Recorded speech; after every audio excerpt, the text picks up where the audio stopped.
Smile and nod politely, and I gain the trait shy. But hear me roar, my friend.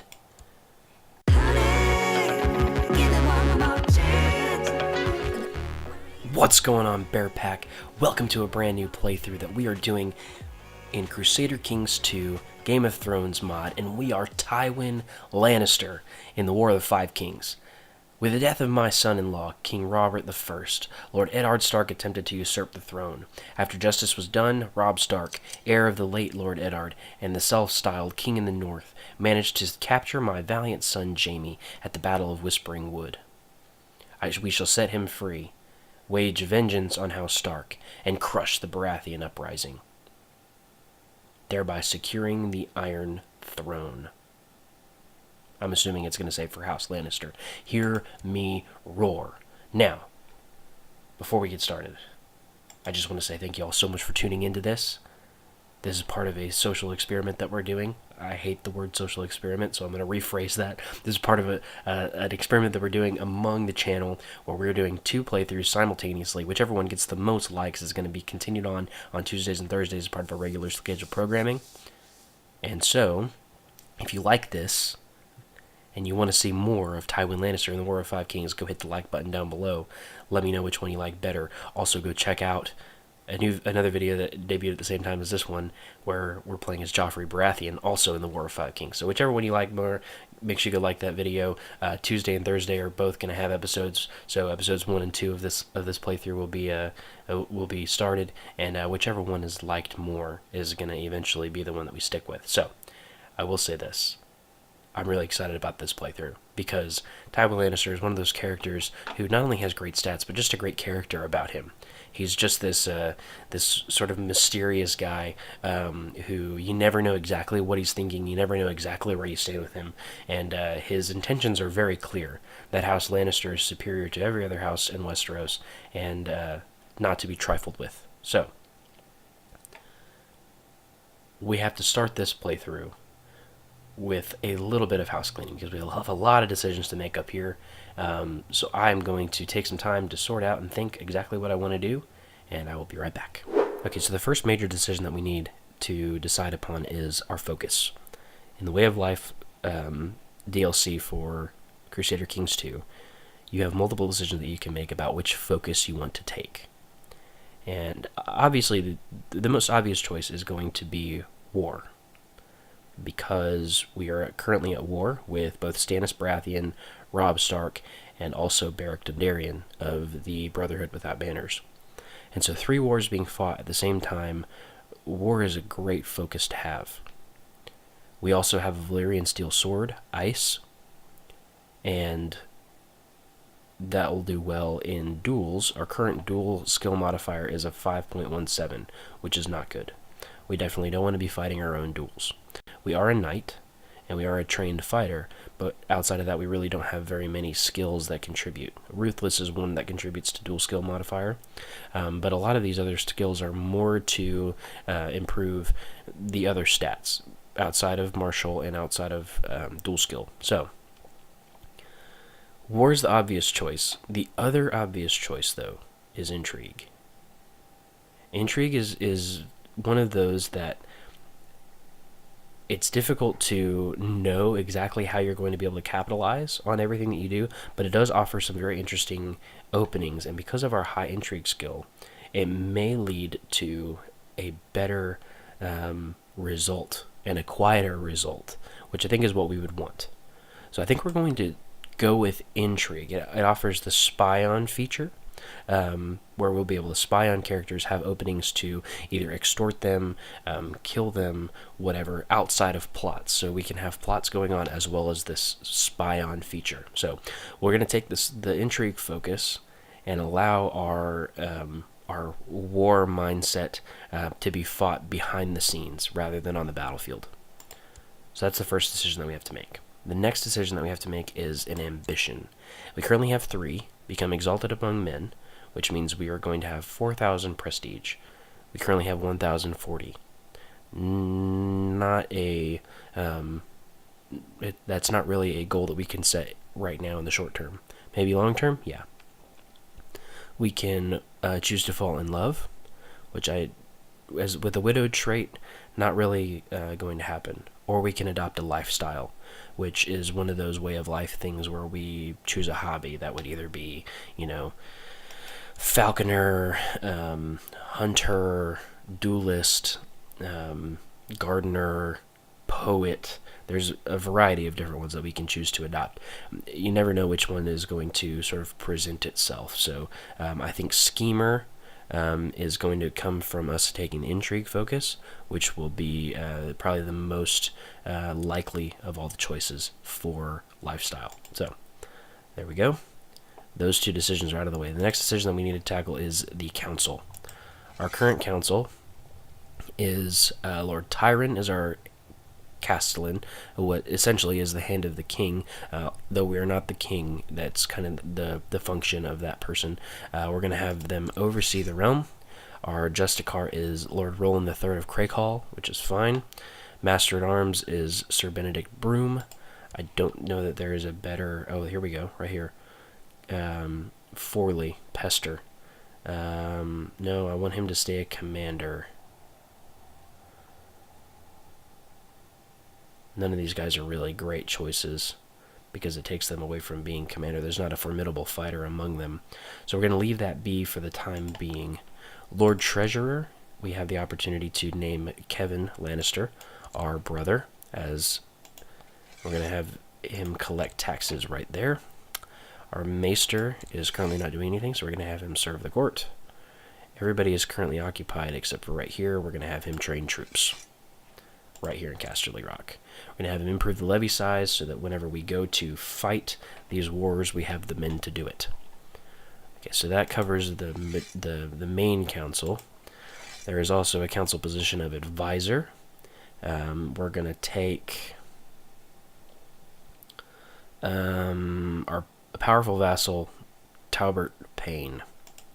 We'll take him as an advisor, just to improve his relation with us, so we have more men to raise up from him. We have 4 children that lack educational focuses. Walder Frey, we're going to... He has traits. Willful's not good for diplomacy. Willful is good for martial. We'll give him a martial education. Martin Lannister is kind of the opposite. He has a negative trait in timid for martial. Willful's not good for diplomatic, but timid is good for a learning education, which I can't choose. So I think we're going to end up going with a martial education just because willful is one of those that ends up being, useful for anybody with a martial education. Timid's not great. We'll kind of inhibit that, but hopefully it ends up with humble or shy. Craven's not good for anybody with a martial education. So we'll go with that. Willem Lannister. As a Lannister, he should be given a great education in diplomacy, where affectionate will come in handy. Finally, there's Tywin Frey, who is currently imprisoned by King Robb the Young Wolf. He'll be given a let's give him a intrigue-based education. He has a high intrigue skill already, so that'll help. Okay, so that's the focus. Joy Lannister needs a childhood focus. She is currently fussy, timid, and indolent. None of those are there. None of those are there. Thrift can be good with fussy.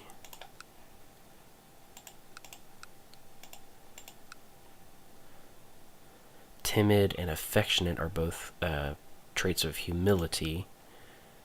Indolence a trait of etiquette. She is a lady of House Lannister, although she is a bastard. Let's give her the thrift option. Let's make her useful in the future with thrift. Alright, we can award special minor titles, designated regents, notwithstanding. We're going to make our designated regent our brother. Where's Kevin Lannister? There he is. Kevin's going to be our designated regent. For bodyguard, we only have 5 choices, so we're going to make them all our bodyguards.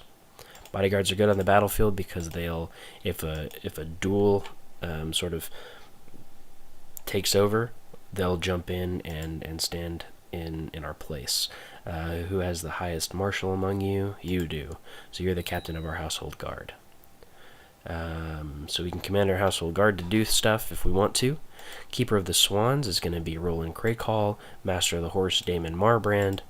Master of the Hunt, Talbot Payne. High Almoner, Justin Serrett. Our cupbearer is going to be Lionel Frey. Our paramount knight is going to be Melwyn Sarsfield. All of our commanders are going to be auto-assigned. Let that be taken care of by itself. That does it for our council.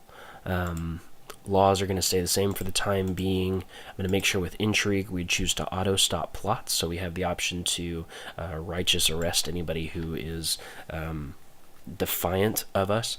We're not going to choose any plots for right now until I can kind of get a handle on exactly what is going on. Our current prisoners are not really that great at the moment. We don't have a ton of prisoners to mess with, but none of them are going to get ransomed at the moment because I don't want to have that issue going forward. Okay. Next round.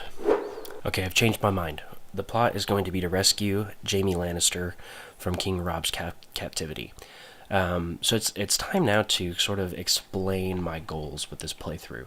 If any of you have watched the Aegon playthrough, then you know that I like to be goal-oriented, and I like to have a focus going forward through the playthrough. I'm not going to play this willy-nilly, so we're going to have specific focuses that we take throughout this playthrough. Now, namely, these are going to be, 1, make Jaime our heir. That means removing him from the Kingsguard. I don't even know if that's possible, to be honest with you, but that's going to be goal number 1. Tyrion is not going to be our heir. That doesn't mean he's not going to be useful. Tyrion is going to marry Sansa Stark. I know currently she's betrothed. Oh, no, she's not. Okay. She's not currently betrothed, but I don't even know if she's in captivity or not. I'm not sure if she is still in the court. I need to check. I probably should have checked before I pressed record, but I don't see her. Yes, she is. She's right there. Sansa Stark is going to marry Tyrion, which means Tyrion is going to be Lord Paramount of the North. It's going to be a regular marriage.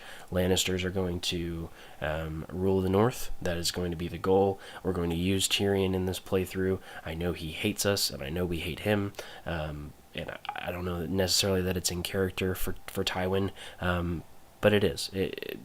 Tywin's whole goal is to make House Lannister the greatest house in Westeros. And having both the Westerlands and the North and the Riverlands within that that construct of marriage, yes, absolutely. So that is the goal. We're going to marry Sansa to Tyrion. We're going to give them the North and the Riverlands respectively, and they are going to control them as branches of House Lannister. Now, what that also means is that we need to keep Joffrey on the throne. So Joffrey cannot lose the throne. And I say that because he is of House Lannister. I don't know necessarily that we should take on the focus of, Tywin knows about the incest or whatever, but it is what it is. He is who he is, and he is going to suffer. He's going to need all the help he can possibly get. It may end up being better that Tommen takes the throne, and we'll deal with that as time comes, but currently it would make things a lot more difficult if Joffrey was not on the throne than if he was. So, Joffrey's going to stay on the throne. We're going to rescue rescue Jaime from Rob's clutches, and he's going to be our heir. We should also probably work on producing some more kids somewhere down the line, but we need to crush this revolt with Robb first and foremost, and then we'll deal with Stannis as the time comes. Because of our current alliance with Queen Marjorie, we're going to be okay with troops from the Reach. But we cannot let Joffrey die. We cannot let Marjorie die. We cannot let any of these characters who are so important to this playthrough die. As a result, the first person we're actually going to spy on is going to be Robb Stark. Spy on Robb. We're gonna hope that we have an opening to murder him. None of the other things really matter, but murder is going to definitely be the opening that we look for. But the plot can't be to kill him. The plot has to be to rescue Jaime, because he has the potential to kill Jaime, and he'll probably do that reactionary if we kill Sansa, which we're not going to do. So first step is going to be find Sansa again. Sansa Stark. I just saw her. There she is. Sansa Stark. Arrange marriage between her. Where is Tyrion? Oh, Tyrion's not at my court, so I cannot arrange that. Tyrion is currently Hand of the King. So we need to figure out how to make that happen. That's going to take me a second. Okay, so I'm abandoning that hunt for the time being in favor of raising my army levies and having them all congregate at Golden Tooth. Has a very high supply limit. There aren't any enemy troops right here in Pink Maiden where our people will have to pass. So we're going to go ahead and congregate our army. It should be 20,000 strong. We're going to do that. And we're going to go ahead and begin to siege down provinces in the Riverlands, preferably River Run is where we're going to head to. I believe Jaime is being held probably in Winterfell. It would make sense that that would be the case. Yeah, he's being held in Winterfell, so it'd probably be best if we actually marched all the way north. But Robb is currently having to deal with the Iron Islands sieging him down, so it could be that we end up heading that direction. Ultimately, though, I think if we siege down River Run first and then head north, we should be in good shape. The north is always going to be full of attrition for your men if you march too far north. So River Run's going to be our first stop. I can't figure out how to get Sansa out of the court there, and currently Tyrion is the Hand of the King, so I don't really have much autonomy there in terms of marrying him off. So we may have to kind of go with the flow with that, so to speak, and allow the pieces to fall as they may. I don't have as much control as I wish I would. I also I can form an alliance. I really should be the regent, but Queen Cersei is currently.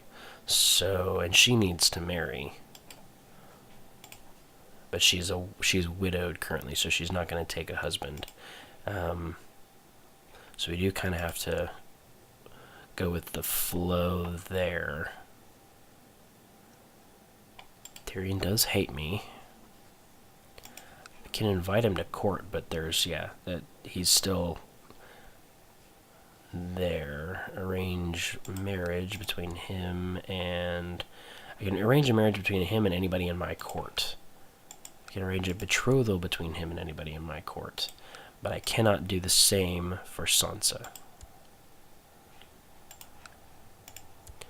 That is the issue.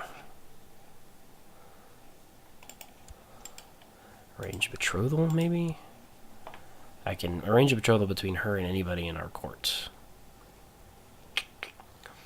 That does make things more difficult. But it definitely needs to be Tyrion. Yeah, it definitely needs to be Tyrion. So we'll deal with that as it comes. I can't invite her to court because she's not an adult. So maybe when she turns 16 and she's not married, I'll be able to do that. And hopefully Tyrion doesn't marry in the meantime. So, or hopefully I'll have more of an opportunity if I become regent to have some control over Joffrey's court. All of this is okay. Yeah, Tyrion should get married, but I don't have anybody in my court that can sort of fill that role. Okay. We'll deal with it. Okay, so I just pressed play, and all of a sudden all these pop-ups came up. So, Lord Paramount Tywin, I declare that my brother Robert left no true-born issue of his body. The boy Joffrey, the boy Tommen, and the girl Marcella being abominations of incest between Cersei Lannister and Sir Jaime the Kingslayer. By right of birth and blood, I do lay claim on the Iron Throne. Let all true men declare their loyalty. Signed, Stannis of House Baratheon, the first of his name, King of the Andals, the Rhoynar, and the First Men, and Lord of the Seven Kingdoms. All lies, of course, in terms of Tywin's understanding. And even if he didn't believe they were lies, he certainly wouldn't change his opinion of his grandchildren. So, all lies, of course. And I'm going to keep a very close eye on King Robb, the Young Wolf. So, all of my troops are going to gather at the Golden Tooth. Everything looks good so far. My bannermen and I were having a council of war when one of my vassals suggested we should try and pursue peace terms with the enemy. Do Lannisters cave so easily? Sir Laurent of B-Town. I can gain 25 prestige and he is ejected from the council. I can gain the traits Gregarious or Drunkard, if I choose that. Smile and nod politely, and I gain the trait Shy. But hear me roar, my friend. My prisoner, Sir Jared Frey, is complaining about the dark cells in the dungeon that he and his family are occupying, and is asking for more suitable accommodations that would befit their rank. You have no rank, sir. You're just of House Frey. You Freys can stay where you are. My prisoner, Sir Willis Manderley, is complaining. You know what? You can rot too, my friend. Also you, Harrion Karstark, and you, Donald Locke. It seems that Roger, the spymaster of Sir Jontos of Shoreham, has been sent to Shoreham to investigate rumors of a plot. Maybe he should be silenced before he finds out my plot to rescue Lord Jaime Lannister from King Robb's captivity. So, 33% chance the plot is revealed, or I can have him killed. Okay, good. No chance for the plot's revealed. It looks like Robb is going to start marching on Harrenhal, and ooh, he's probably actually going down to King's Landing. Yep, he's probably that's a good move for Robb. That's what I would do if I was him. Sir Devon Lannister, marry as you please.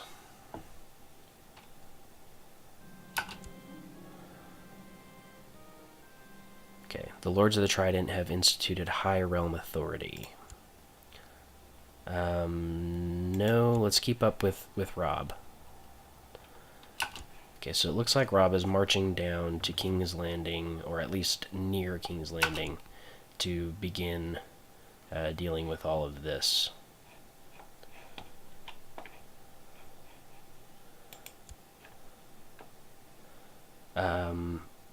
We propose that Lord Tyrion the Imp and Serena Lannister marry.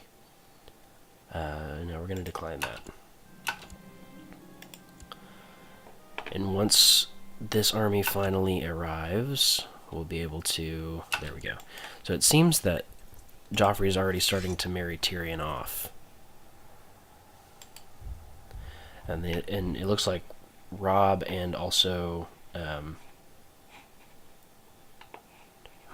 I wonder if we can form a truce. Offer non-aggression pact. There we go.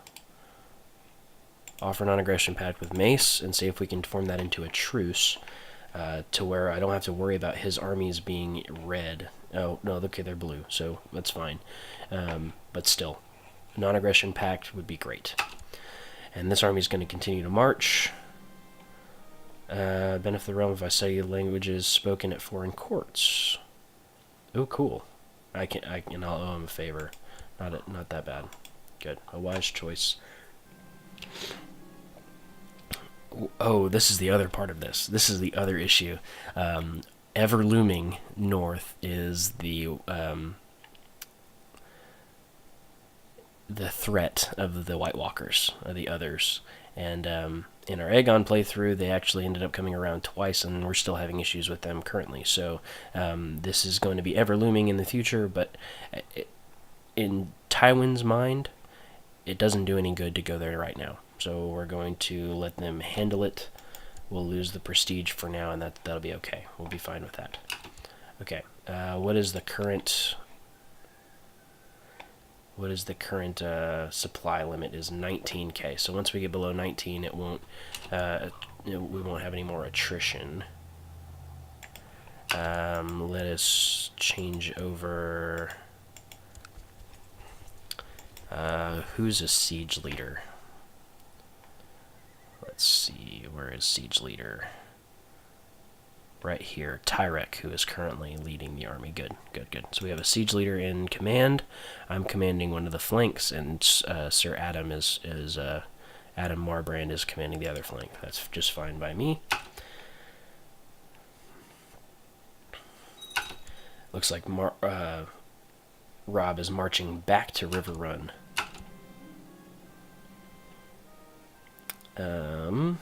We're gonna ignore this information for now because I don't believe it's pertinent to our current situation.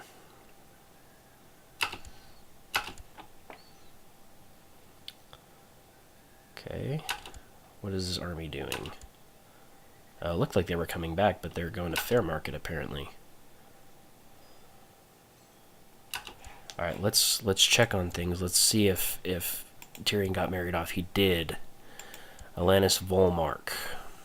Okay, so that is an issue, but not so much of an issue that we can't remedy it, because our plans for Tyrion can still take shape. We can kill off his wife, that sort of thing, but we need to betroth Sansa to a Lannister. Martin Lannister, who is my nephew. We can make do with that. And take a claim to have Lannister take over the north and also River Run. So we also need to do a job of finding Arya Stark and also some of the other Stark children, because once we deal with Robb, it's still going to be an issue. As long as there's Starks to kind of occupy any part of Westeros. Tybalt Lannister, what can we do with you? Who are you in terms of me? He's of my dynasty, he's my cousin. I will find somebody for you, bud. Tybalt Lannister. We need claims on Dorne. Wonder if he can marry. No, Aryan. Oh, whoa, what? That's funky. Aryan Martell is married to her uncle? Prince Oberyn. Well, there goes that plan. Who else has daughters? We can't do Stannis.